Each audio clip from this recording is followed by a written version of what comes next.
This time on Landmarks, we stop at Portsmouth's popular tourist attraction. Witness the preservation of a presidential monument. Visit an English palace. And journey across San Francisco's famous icon. But first, China's Great Wall is one of the few man-made objects that can be seen from space. It stretches across more than 6,400 kilometres of winding landscape, and during its 2,000-year history, the wall has survived threats from Mongol hordes, Japanese invaders, and the Red Guards. But today it faces a different kind of threat: tourists. Over 10 million a year are taking their toll on the now delicate structure. A British expatriate, William Lindsay, has been documenting changes to the wall in detail. Armed with a stills camera and tripod, he has re-photographed the Great Wall at about 140 locations, stretching from the northwest Gobi Desert to the Yellow Sea coast in the east.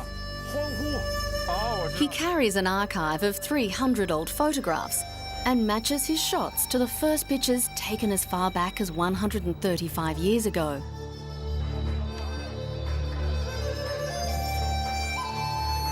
There are photographs I've retaken. He recently exhibited 72 pairs of his best then and now at a museum in Beijing. I saw an old photograph of the wall taken in 1907, and I'd taken the same picture in 1987. It was the same location, but there was a big tower in the middle of the photograph that disappeared. It had gone, and it made me think how the Great Wall was slowly changing before our very eyes. I think this is a good summary. It reminds people that even the Great Wall of China, one of the world's greatest buildings, will not just stay there. It has to be protected in a positive way. Lindsay says that some parts now receive more visitors a month than they saw in the past 3 centuries combined. But the wall has finally received its first legal protective measures. Just over a month ago, state laws to protect the whole of the Great Wall were introduced. So now there is no Olympic threat to the Great Wall, whereas 5 or 6 years ago there was. It's now impossible for a developer to lease land beside the wall and build an Olympic resort to give guests a room with a view. It's impossible now, and that's a good thing. The wall, which the United Nations listed as a World Heritage Site in 1987, has been rebuilt many times throughout the centuries. Leading Great Wall expert Chen Dalin says it is the key to the Chinese identity. The Great Wall reflects and records China's history. It is a carrier of history. So if we protect it and do a thorough research of it, people can understand China's past. If we understand China's past, then we will have a better understanding of the Chinese people, and this will help us to be more confident in the future. The new law means that people face substantial fines for damaging the wall. But not all Chinese are aware of its value, says Guo Chioyan, one of Lindsay's local guides. Because I live right at the foot of the Great Wall, sometimes I see villagers take the bricks from the Great Wall and use them to build their houses and yard walls. I think this behaviour should be controlled by government officials. The government is now ensuring original bricks and real mortar are used in renovation projects, and the long stretches open to tourists are kept rubbish-free. Well, actually, I found it in better condition than I had expected it to be. Given the age of it and the number of people that have been here, I would have expected it to be more run down. And, you know, in particular, the lack of trash was actually quite impressive. So it did exceed my expectations. But just beyond the tourist-friendly stretch, crumbled bricks and eroded guard towers stretch for kilometres. This is still what most of the wall looks like today. It is hoped that the interest the Great Wall attracts will lead to a concerted conservation movement that will enable future generations to enjoy one of the great wonders of the world.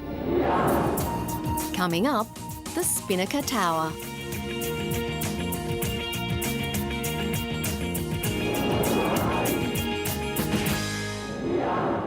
The Spinnaker Tower dominates the skyline above the ancient port city of Portsmouth in the south of England. The building, which opened in 2005, is a remarkable combination of artistry, architecture and engineering. It was the people of Portsmouth's idea. The design for the Spinnaker Tower was chosen in a competition run by the local newspaper, and they had three choices, and this design, based on a sale of a yacht, was chosen by the people of Portsmouth, I think probably about 10 years ago. The 170-metre tower gives spectacular views of the Royal Naval Dockyard at Portsmouth, where visitors can watch warships being put through their paces. There is also a bird's-eye vantage point to observe the historic dockyard, home to the famous HMS Victory, Nelson's flagship at the Battle of Trafalgar in 1805, and HMS Warrior, one of the first steamships built for the modern Navy. Monumental buildings or iconic structures have now become part of a city's sort of profile and positioning, and the design for the tower was based on really giving Portsmouth a landmark and giving it a modern structure to sit and complement all the history and heritage around us. The Spinnaker Tower has been popular with tourists from the beginning. Its 1 millionth visitor came less than 2 years after its opening in 2005. And like many vertical structures, people seem to want to climb it, or in this case, descend from its peak, as seen in this abseiling display by the Royal Marines Commandos. The joy is that everybody who comes up loves it, and that makes it the easiest and most delightful visitor attraction project to be involved in.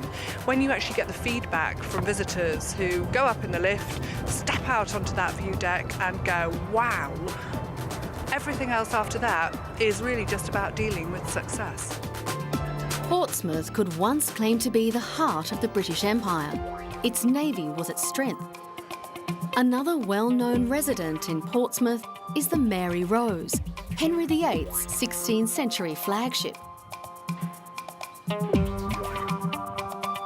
Like much of Britain, the waterfront in the city is undergoing enormous redevelopment. There are new shopping centres, restaurants, and of course, the amazing Spinnaker Observation Tower.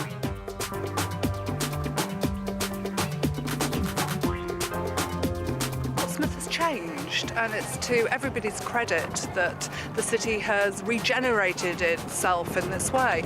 The fantastic shopping area that we're standing on now, the developments within the dockyards, the new attractions that are there, the lovely boutique hotels that are popping up around Portsmouth. The city is changing, and the tower represents that shift towards a brighter future.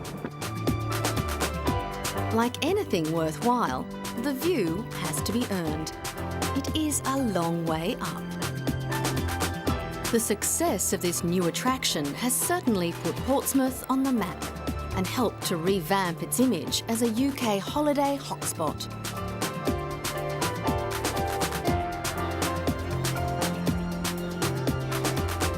The tower has 3 glass-enclosed viewing decks for visitors to enjoy the fantastic views across the harbour and over to the Isle of Wight.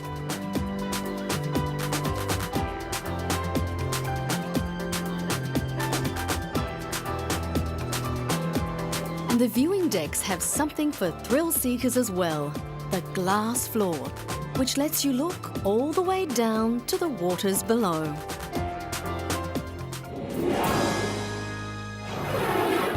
Mount Rushmore in South Dakota is one of the United States' most famous mountains, and to many, it's the country's most precious. Carved into the rock are the faces of 4 US presidents: George Washington, Thomas Jefferson, Abraham Lincoln, and Theodore Roosevelt. Washing some of the largest and most stared-at faces in the world is no easy feat. Cleaning the white granite faces, each 18 metres high, is a large and sometimes dangerous challenge. In 2005, a German company spent 5 weeks removing years of dirt, grime and lichen for free. But since the remarkable sculptures were completed in 1941, the spring face wash has been an annual task, and so far, no fatalities have been recorded during its construction or maintenance. The annual cleaning of the memorial is a specialised task, which until recent years was made more difficult by the fact that the area was inaccessible, which meant that workers needed to carry their own equipment. The process largely remains the same. A man is lowered over the memorial in a special harness. How long the job takes depends on the weather. If it's fine, the faces can be cleaned in a week. But if the weather's bad, conditions become very dangerous, and the men have to stop work and leave the giant monument to the mountain goats. The memorial was conceived as a shrine of democracy, with the presidents representing the founding, expansion, preservation, and unification of the United States. After receiving the commission in 1924, sculptor Gutzon Borglum selected the Mount Rushmore site in the Black Hills, believing that its dimensions of 300 metres long and 130 metres wide suited his purpose well. It proved an inspired choice, but the task was monumental. From 1927 until its completion, more than 350 people were employed to help its carving. 90% of the mountain was carved by dynamite. The remaining fine finishing was accomplished with air hammers. Workers became so skilled that using dynamite, rock could be removed to within a few inches of its finished surface. One by one, the faces were uncovered and dedicated. Washington in 1930, Jefferson in 1936, Lincoln in 1937, and Roosevelt in 1939. Today, more than 3 million people visit Mount Rushmore each year. Borglum said of his great work, "A beauty in stone that bears witness to the great things we have accomplished as a nation, placed so high it won't pay to pull it down for lesser purposes." When Gutzon Borglum carved the faces, he saved the white granite dust, which is stored in a cave in the memorial. It is mixed with linseed oil and white lead and painted over the relief to hide the scars of winds and rain. But by May 1992, the monument needed further careful restoration. It was feared that historic features were in danger of disappearing.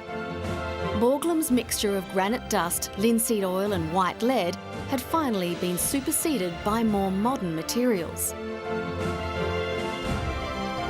Workers used a new type of sealant on the mountain in hopes of making the monument more resistant to erosion and other detrimental weather conditions. The sealant covered cracks in the faces. And with so much loving care and attention, the faces are looking as good as new. A fitting preservation of one of the world's great landmarks. Coming up, Blenheim Palace.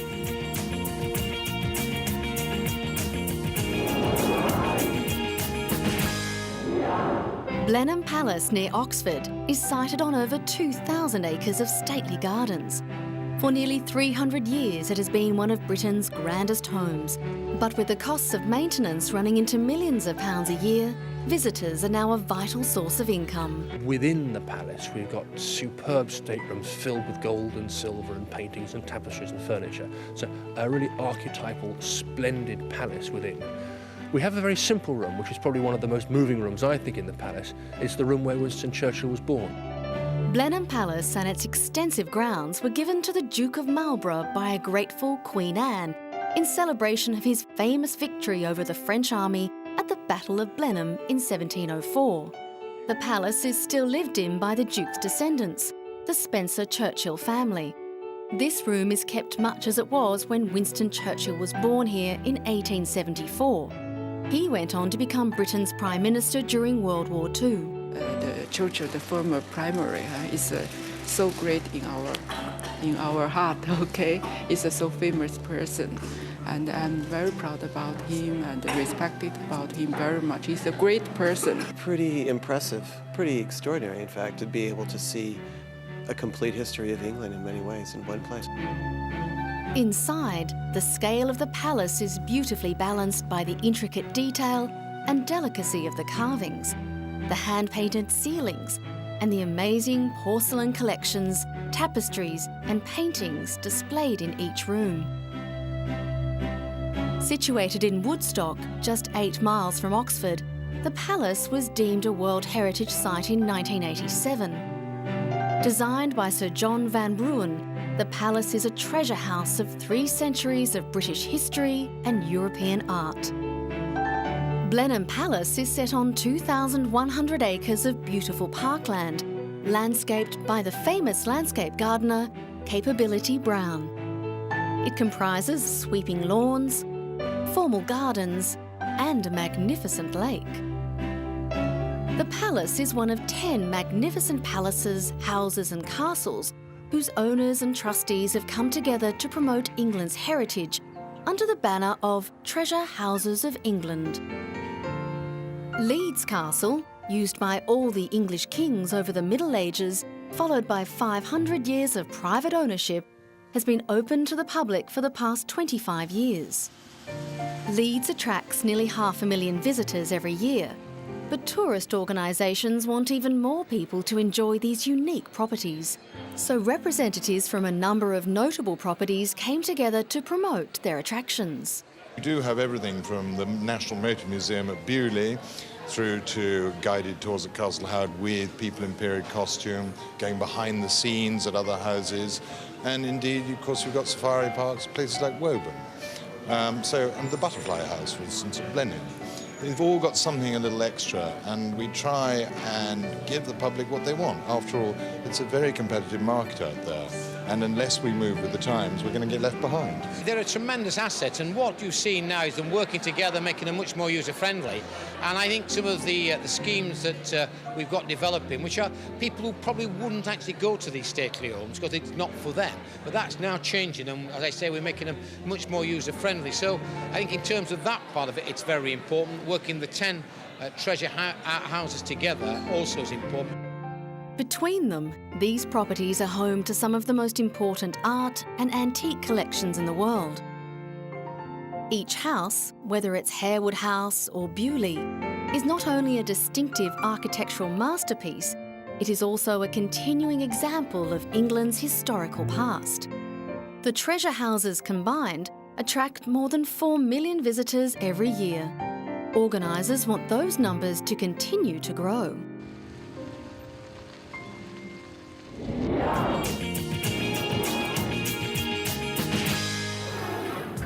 When it comes to landmarks, bridges are a special category.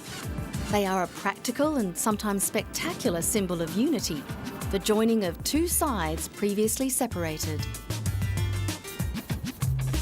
San Francisco's Golden Gate Bridge is one of the world's most famous. It connects the northern tip of the San Francisco Peninsula to Marin County as part of US Highway 101. Built in the 1930s, the Golden Gate Bridge's 1,400-metre-long main suspension span was a world record that stood for 27 years. The 5-lane bridge crosses Golden Gate Strait, which is about 130 metres deep. The bridge's 2 towers rise 245 metres, making them 60 metres taller than the Washington Monument. Its setting and design is dramatic. Bridging San Francisco Bay, the horizontal tower with its wide vertical ribbing accents the sun's light. The towers that support the suspension cables are smaller at the top than at the base, emphasising the tower's 65-metre height. The Golden Gate Bridge opened ahead of schedule and under budget at noon on May 28, 1937. The traffic began to roll when President Franklin D. Roosevelt pressed a telegraph key in the White House announcing the event. Now in its 70s, the bridge still has a number of unexplained mysteries surrounding it. The bridge has been described as a massive work of art, but nobody knows who drew up the final design. It was built during the worst years of the United States' Great Economic Depression in the early 1930s. Never before had so long a bridge been attempted with such high towers. Builders had rarely been confronted with such dangerous tides. Most of those who worked on it made only $5 a day. One of these workers, Mr. Rich Zellner, said many people at the time claimed the bridge could not be built. I think the big thing was everybody said we couldn't do it, and most of us guys took it personally. We felt a real accomplishment that we did it. We felt we did it. It took 4 years to complete, and it set many records. The cables were the longest ever spun, using 128,000 kilometres of wire. A vast safety net saved the lives of 19 men, but just before the bridge was finished, a scaffold collapsed and the net tore loose. 11 men fell into the water and only one survived. I had a kind of a controlled fall because I had my hands in a piece of the net. So before we hit the water, I straightened up and hit feet first. The Golden Gate Bridge cost $35 million to build. Longer bridges now exist, but officials say it remains the most photographed object in the United States.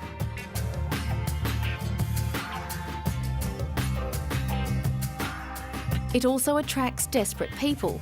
More than 1,200 have jumped to their deaths from the bridge. However, it remains an inspiration to many, especially to writers and musicians who have frequently used the bridge as a subject during its 70-year life. San Francisco has grown to be one of the world's great cities, and on an average day, the bridge pours more than 100,000 vehicles onto its streets. The bridge doesn't just carry motorised traffic. The Eastern Walkway is for pedestrians and bicycles during weekdays, but only during daylight hours. The Western Walkway is open to bicycles on weekday afternoons, weekends and holidays. The slow traffic is rewarded with the best views. The bridge view is beautiful at most times of the day, especially between October and late November, where the bridge is spectacular at every angle. Its distinctive reddish colour makes it a favourite place for photographers and tourists alike.